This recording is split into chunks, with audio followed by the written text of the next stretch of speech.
Hi, welcome back, Thresholds and Transits. This is a test on my sound since there has been some issue with my sound. So this is a test. I'm re-recording the notes on Lilith and what's happening with Black Moon Lilith trining Saturn over the next week. And I'm super happy that you're here. If you're listening to this, if you had listened to the previous episode, the information will probably be similar because it's my notes, and I'm just really happy that you're here. So please tell me how this lands, because when I would review the videos, I would not hear the sound until I played it on YouTube. So forgive me for sound issues. We're still figuring things out. I'm still figuring out all of the things, but I'm super happy that you're here. So Lilith, I'm just going to get started a little bit, and then we can back up to this channel and what you can expect from this channel. So Lilith, before there was Eve, there was Lilith. And before Lilith was a demon, before she was a screech owl in the desert, before she was things that the mothers whispered about to protect their children, she was just a woman who said no. That's her whole crime. So the story goes like this. God made Adam and Lilith from the same earth, in the same moment, equally. And Adam wanted her beneath him, like literally wanted beneath him.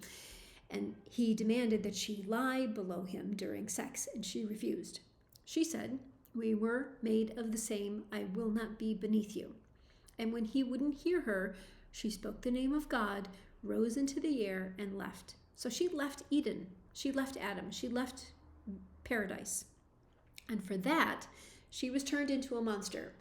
That transformation from sovereign woman to demon is the most honest thing the patriarchy has ever accidentally told us about itself. She didn't hurt anyone. She didn't destroy anything. She simply refused to make herself smaller. And the entire mythological machinery went to work making her monstrous so that no other woman would follow in her footsteps. If you're new here, my name is Megan. I am an astrology student, and I am discovering so many amazing things, and I just love to share them. I love to see the patterns of things. Now, my interpretation is through a certain window, and that's from an education, from feminism, from my world of intuition and goddess culture, and all sorts of neuroscience. And I did solely intuitive readings for 25 years. I've also done a lot of somatic work, and then recently decided to bring them together, the somatic work and the intuition, and adding in astrology. So I am thrilled that you're here. I am discovering things, I'm correcting things that I learned that are wrong, and offering something 4 days a week here. If you like how I work and want to support my education, I'm offering free/donation-based readings. You can find all of that information on my website, meganriley.eu. If you are a woman or femme presenting, there's all sorts of information there. You can take an assessment and tell me what you think about it. I wrote that. We'll be doing retreats later, and this is for women and femme presentings who are going through transition. If you are of any gender, you are absolutely welcome, and you can click on the astrology tab and then schedule a reading. These are booked out about a month in advance. You can find some slots here and there. I am in Greece, so I'm in Eastern European time, and I've opened up a bunch of different slots all over different times of the day. If you are interested in a solely intuitive reading, those are also available on the Contact Megan tab. And anything else that you need, you can send me an email to megan@meganriley.eu. Okay, so Lilith,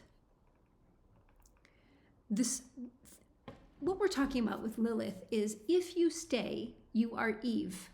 You are beloved, named, protected, inside the garden. If you leave, if you refuse to do as the system wants you to do, if you take up space you weren't assigned, you become Lilith. You become dangerous, cursed, and cast out. And this is not just ancient history. This is architecture of every system that has ever tried to manage women. A few days ago, a 73-year-old woman named Gisele Pelicot released a book called A Hymn to Life. Shame Has to Change Sides. And I'm sure you have heard of this woman. She's so inspiring. For nearly a decade, her husband drugged her food and drink, waited for her to lose consciousness, and invited men he met on the internet into their home to rape her. He filmed all of it. He cataloged it. By the time he was caught, 72 different men had raped her. She was found to have 4 sexually transmitted infections she had no memory of contracting. She didn't know any of it was happening. He was caught because a supermarket security guard noticed him filming up women's skirts. When the police seized his devices, they found over 20,000 images and videos. And here's what happened next. The French legal system offered Gisele exactly what it always offers women in these situations: a closed trial, anonymity, protection from exposure, and a way to make this disappear quietly. She said no. She said the shame is theirs and the world will watch. She opened the courtroom. She allowed the videos to be shown as evidence. She sat in the room day after day and faced every single man who had violated her while they sat across from her in suits. 51 men were convicted. And then, because the story doesn't stop at the courtroom, investigators began pulling on other threads. A German broadcaster infiltrated Telegram channels and found a global network of men, one group alone with 73,000 members, sharing tips on how to drug women, posting videos of unconscious victims, and in some cases, offering their own wives and partners to strangers.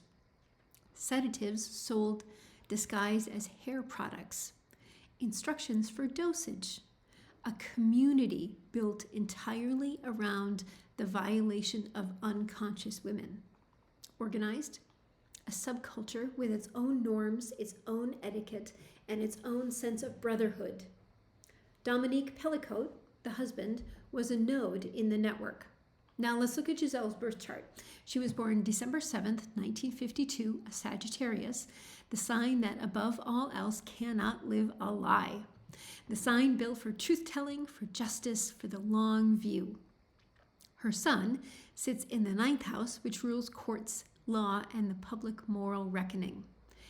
And she carries a natal Saturn-Neptune conjunction. Saturn is structure, institution, the husband, the law, the thing that is supposed to hold the world in order. Neptune is the hidden, the unconscious, the dissolved boundary, the drug in the food.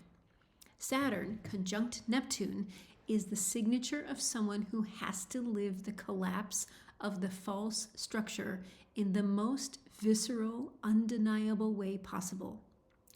The institution that looked solid from the outside was rotting through. The marriage that appeared to be a happy life was a crime scene. The man she called Doom, her nickname for him, her person, her 50 years, was something entirely else in the dark. She had this written before she was born, and she metabolized it the way Sagittarius always does, by taking public, by making it matter beyond herself, by turning her own devastation into evidence. Her book came out last week. She ended her interview this week by saying, "I think love can save the world." A woman who has looked directly at the worst of what human beings can do to each other and chosen, with full knowledge, to believe in something worth living for. She is Lilith. She walked out of the story they wrote for her, and she wrote her own. Okay, I have a story. Someone told me recently that Lilith is the energy that I embody, and it meant so much to me in that moment because of who Lilith is for me.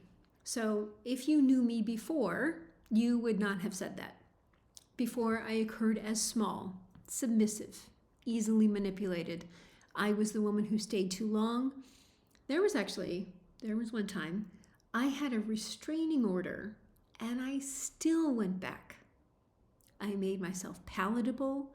I wanted to manage everyone else's comfort at the expense of my own truth. I know exactly who that woman was.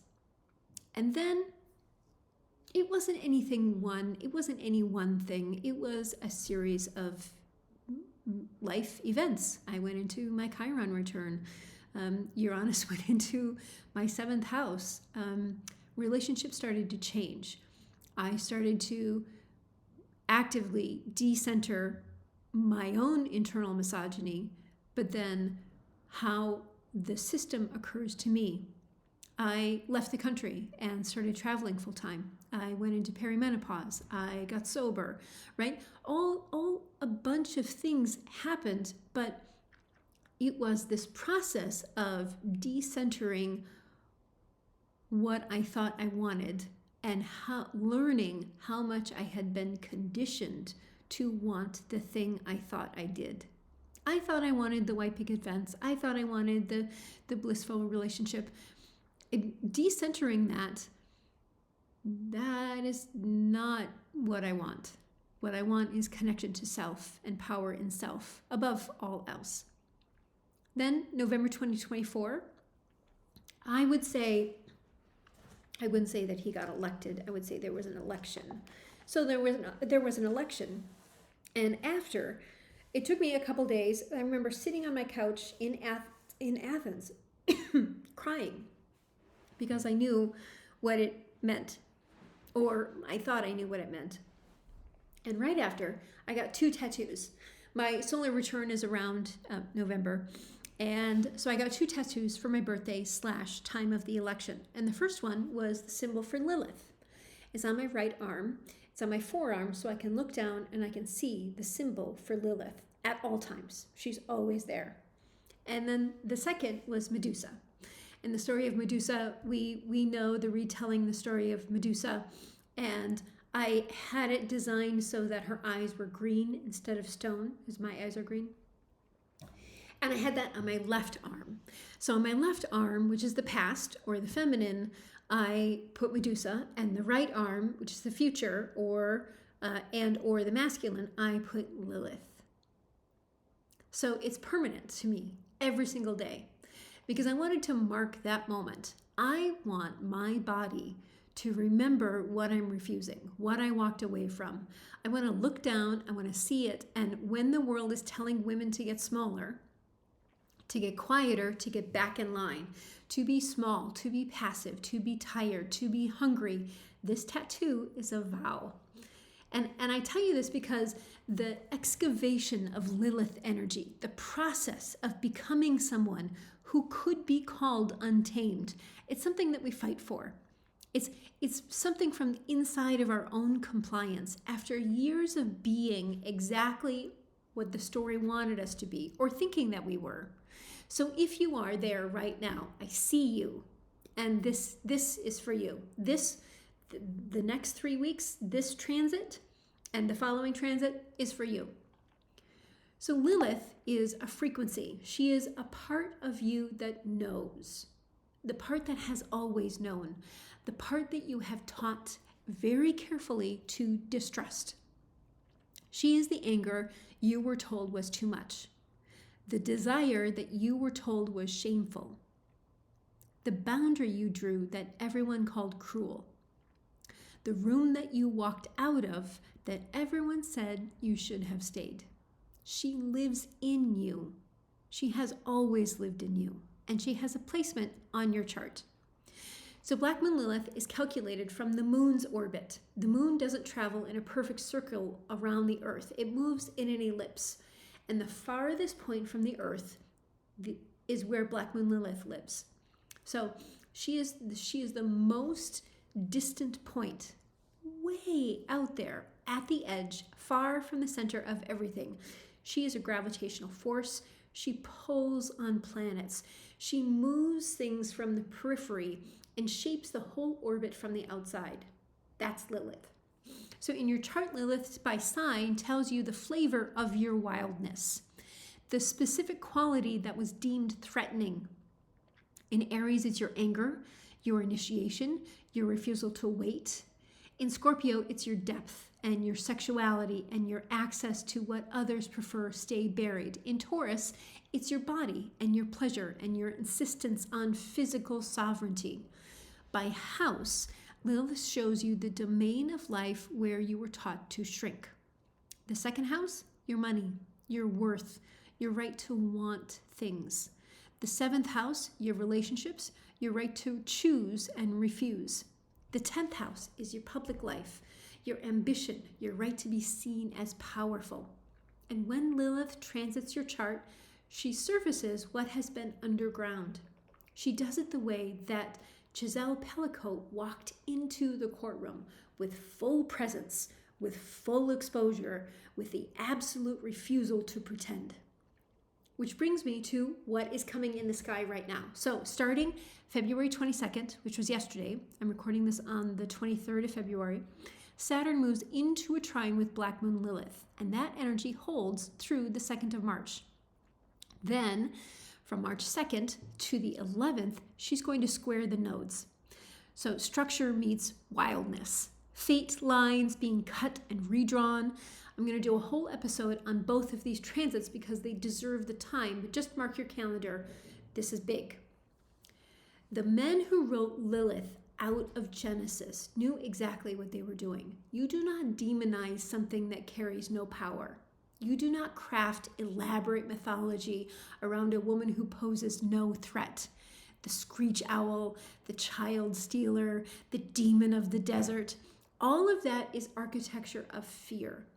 She left paradise and she survived on her terms, outside the garden, outside the story, outside protection of the whole system, and she is still there.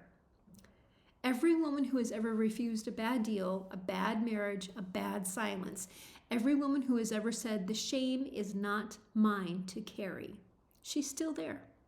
So find Lilith in your chart, find her in your history. Find the moment that you were told your wildness was the problem, because that is exactly where your power lives. She didn't fall, she walked out. And so can you.